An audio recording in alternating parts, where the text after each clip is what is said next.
আসলে আপনার নামটা যদি একটু বলতেন, আপনার নামটা যেন কি? আমার নাম হচ্ছে প্রেমা সাহা। প্রেমা সাহা। হ্যাঁ। আচ্ছা, এই প্রেমা সাহা, আপনি যে আসলে আমাদের যে খুলনার ড্রাইভিং স্কুলটা কিভাবে পাইছিলেন যদি একটু কিছু বলতেন? আমি হচ্ছে খুলনা ড্রাইভিং স্কুল, আমি মানে ড্রাইভিং শিখতে যাচ্ছিলাম, এজন্য আমি ফেসবুকে সার্চ দিছিলাম আর কি। কি দিয়ে সার্চ দিছিলেন? ফেসবুকে ড্রাইভিং স্কুল লিখেই সার্চ দিছিলাম, তো তার মানে খুলনা আর কি, Khulna driving school. Khulna driving তো স্কুলে সার্চ দিয়েছেন। তারপর এই পেজটা আসলো আর অনেকগুলো ভিডিও দেখলাম, দেখে ট্রাস্ট মানে সত্যি এই মনে হইলো। জি, তারপর মানে আপনার সাথে কানেক্ট হয়ে আসলাম। জি। পরে এসে দেখলাম যে না, এটা সত্যি আর আপনি খুব সুন্দর করে, মানে আজকে আমার ১ম দিন, কিন্তু দেখলাম খুব সুন্দর করেই শেখাচ্ছেন। আর এখানে অটো, ম্যানুয়াল ২ রকমেরই শেখানো হয়।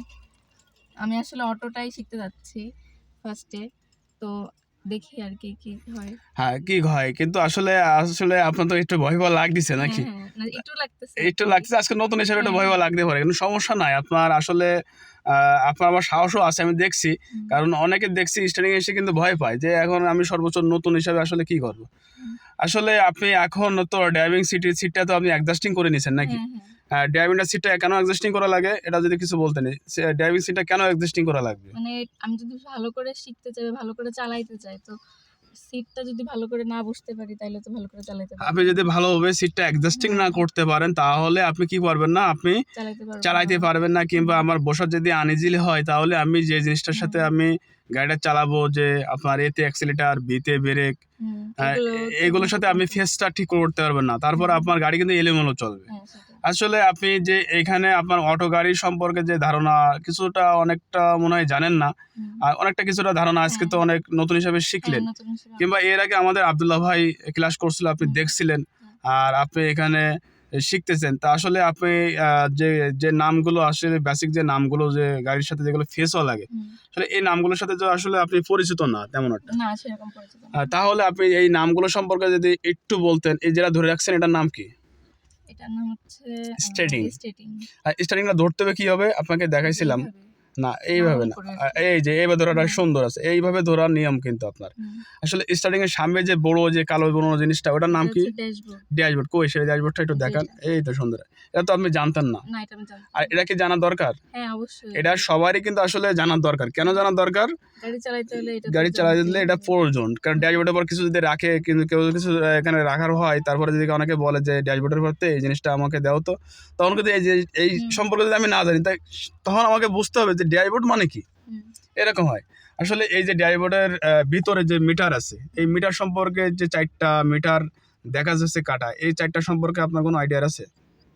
আমি একটু আপনার কাছ থেকে শিখছি যে হ্যাঁ, এটা হচ্ছে মানে মিটার হ্যাঁ। কতটুকু স্পিডে চললেন। স্পিডে ওইখানে দেখেন চলতেছে। ১০-২০ গতি আছে। হ্যাঁ, আর কত কিলোমিটার আর আছে আপনার? হ্যাঁ, হ্যাঁ। আর আর এটা হচ্ছে আরপিএম। আরপিএল। হ্যাঁ, এটা আরপিএম মানে আরপিএম। ইঞ্জিন যে স্পিড কিংবা হ্যাঁ, সাউন্ডটা হয়, ওটার আপনার একটা কাটা উঠে। ওই যে হুম, ১, ২, ৩, ৪ এরকম কাটা উঠবে। কাটা মানে উঠবে। ইঞ্জিন যে সাউন্ডটা হয় আরকি। আচ্ছা। আরপিএম বলে এটা ইংলিশ থেকে। আর আর বাংলা এটা বলে সাউন্ড। হচ্ছে হ্যাঁ। এই ইঞ্জিন যদি ইঞ্জিন হিট হয়ে গেলে উপরে উঠবে, আর এরকম আরকি। না, ইঞ্জিন যদি বেশি মানে এখন যেটা এখন আছে ঠিকঠাক আছে। ঠিকঠাক আছে। কিন্তু এর উপরে যদি উঠতে থাকে তাহলে তাহলে ইঞ্জিনটা আমাদের গরম ওভারহিট হয়ে যেতে হ্যাঁ, পারে। ঠিক আছে? হুম, তাহলে এটা সম্পর্কে আমরা জানি। আর নিচে নামলে কোনো সমস্যা নাই। কিন্তু একেবারে যদি ইঞ্জিন চলার সময় নিচে নেমে বসে থাকে, হ্যাঁ, তাহলে বুঝতে হবে যে আমাদের হয়তো ওই সুইচটা কাইটে যাইতে পারে। ও। আর এই সাইডে ডান সাইডে যেটা আছে, এই যে বাম সাইডে এটা হচ্ছে তেল ফুয়েলেট। বা গ্যাস না, এগুলো। এটা হচ্ছে আপনার ফুয়েলেট, জ্বালানি, বুলেট। ও, অকটেনের যে মিটারটা থাকে।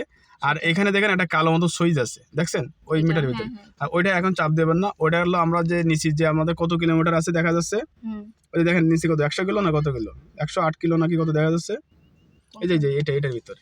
ও, এটার ভিতরে হ্যাঁ, কত? ১০০, না, না ১০০০ না, ১০৮। ১০৮ কিলোমিটার দেখা যাচ্ছে। হুম, আমরা যদি কালো যে বাটনটা যদি পাঞ্চিং করি তাহলে হুম, আমাদের উপরে যে ওই সংখ্যার সাথে যোগ হয়ে যাবে। ও, ওই যে উপরে যে হ্যাঁ, সংখ্যাটা দেখছেন? উপরে যে সংখ্যাটা উপরে আছে। কতটা আছে? 292545 হ্যাঁ, এই সংখ্যার সাথে আমাদের কি করবে? এই যে ১০৮ কিলো যোগ হবে। যোগ হয়ে যাবে। তাহলে আমরা এখান থেকে আবার 0 করতে পারবো। হুম, তাহলে এই সম্পর্কে আপনি জানলেন। আর এখানে যে ডোরের লক সম্পর্কে যদি আপনি একটু ধারণা হ্যাঁ। আপনাকে বোঝানো হইছে। এখানে অনেকগুলো লক আছে। এর হুম, ভিতর ১ম টা হচ্ছে ডোর লক। Door lock. ডোর লকে হচ্ছে দরজাগুলো লক এই হয়ে তো। যাবে। হ্যাঁ, আর উইন্ডো লকে হচ্ছে জানালার যে জি। গ্লাসগুলো লক হবে। আর অটো লকে হচ্ছে মানে সবগুলো এমনিই হবে আরকি। এমনিগুলো দরজাগুলো আপনার এই হ্যাঁ, গ্লাসগুলো ওঠানামা করবে। ওঠানামা করবে। এদের সুন্দরভাবে বুঝতে হ্যাঁ, পারছে। তাহলে আমরা এই মিটার সম্পর্কে জানলাম। আর এইটা সম্পর্কে আপনার ধারণা আছে যে auto gear liver, auto gear. এইটার কি? এটা অটো গিয়ার, গিয়ার লিভার বলে। মানে এখান থেকে যে আমি ড্রাইভিং এ মানে গাড়ি চালাইতে হইলে যে ড্রাইভিং এ আসবো, জি পরে পার্কিং করতে গেলে পার্কিং এ আসবো, এই তো আর সুন্দর। বাকিগুলোর ধারণা নাই। এই যে আপনি এখানে কি কি আছে আপনার উপরে সামনেটা কি? পার্কিং, পার্কিং দেওয়া আছে। হ্যাঁ। এরপরে এটা এটা আরে কি আর এর আছে রিভার্স, মানে রিভার্স, ব্যাগে যাওয়ার জন্য। আর এখানে এন এর কি এন এসে আমার নিউট্রাল, পার্কিং যে নিউট্রাল, এনও নিউট্রাল।